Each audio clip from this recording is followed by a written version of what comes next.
Bismillahirrahmanirrahim. Assalamualaikum warahmatullahi wabarakatuh. Alhamdulillahi rabbil alamin. Wabihi nasta'inu ala umurid dunya waddin. Wassalatu wassalamu ala ashrafil anbiya'i wa mursalin.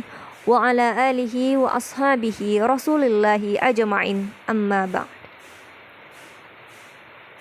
Pendengar yang semoga dirahmati Allah Subhanahu wa Ta'ala, kita baru saja berpisah dengan Ramadan, dan kita tidak tahu dan tidak akan pernah tahu apakah di tahun selanjutnya kita masih bisa berjumpa dengannya ataupun tidak. Dalam menjalani bulan Ramadan, setidaknya ada dua golongan manusia yang perlu kita ketahui. Golongan yang pertama adalah golongan orang-orang yang mengerti dan memenuhi hak-hak Ramadan sebagaimana mestinya. Mereka menjalani ibadah puasa, beribadah di malam harinya, makan hanya dari makanan atau harta yang halal, menjauhi segala maksiat yang dilarang Allah Subhanahu wa Ta'ala. Sungguh, mereka adalah orang-orang yang pada hari Idul Fitri akan meraih imbalan upah atas segala upaya yang telah mereka kerahkan selama bulan Ramadan. Mereka akan menjadi orang-orang yang spesial di mata Allah Subhanahu wa Ta'ala. yakni di hari di mana bumi tidak seperti lagi bumi yang kita tempati hari ini. Langit tidak lagi sebagaimana langit yang kita saksikan hari ini, di mana manusia telah memasuki babak baru, babak akhirat. Orang-orang yang dari golongan pertama ini beribadah hanya semata-mata karena Allah Subhanahu wa Ta'ala, untuk meraih ridho Allah Subhanahu wa Ta'ala. Maka pada hari akhir mereka akan tampak berseri-seri wajahnya, mendapatkan ucapan selamat dari para malaikat dan mendapatkan ganjaran dimasukkan ke dalam surga. Sungguh orang-orang yang beruntung. Kemudian adapun golongan orang-orang yang kedua adalah golongan orang-orang yang mengerti dengan Ramadan namun tidak menghormati Ramadan dengan sebaik-baiknya. Golongan yang kedua ini dibagi menjadi dua. Yang pertama, golongan orang-orang yang tidak menghormati Ramadan karena kesombongannya. Mereka tidak menjalani ibadah Ramadan, menghormati Ramadan dengan sebaik-baiknya karena rasa keangkuhannya, kesombongannya kepada Allah Subhanahu wa Ta'ala. Dia tidak merasa takut ataupun menyesal atas apa yang telah ia perbuat.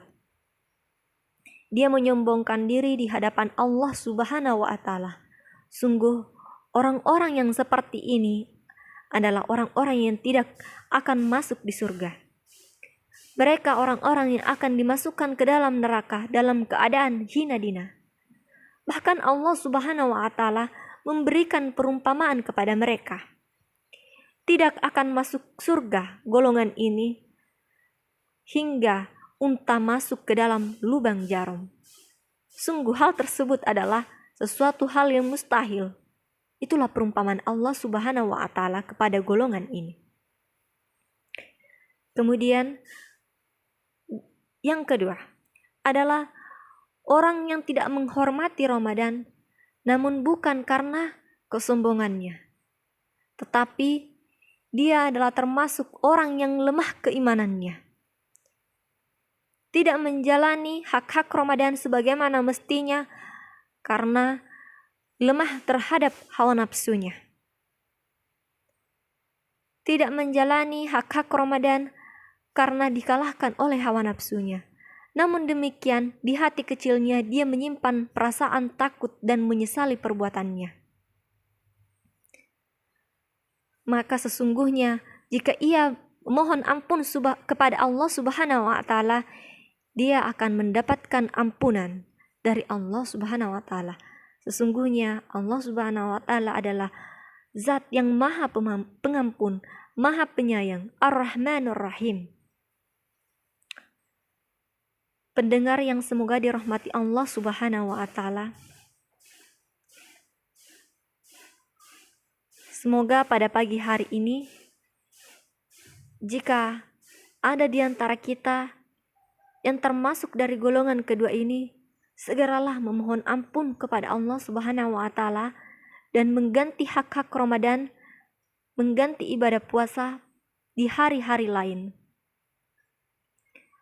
Sungguh sebesar apapun kesalahan dosa kita kepada Allah Subhanahu wa Ta'ala, jika kita bersungguh-sungguh memohon ampun dengan tobat yang sesungguhnya, maka Allah Subhanahu wa Ta'ala akan mengampuni kita.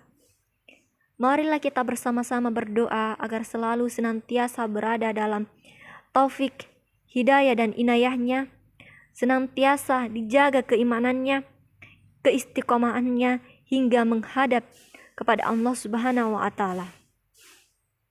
Amin ya Rabbal Alamin. Sekian yang dapat saya sampaikan, lebih dan kurangnya mohon dimaafkan. Wabillahi taufiq wal hidayah. Wassalamualaikum warahmatullahi wabarakatuh.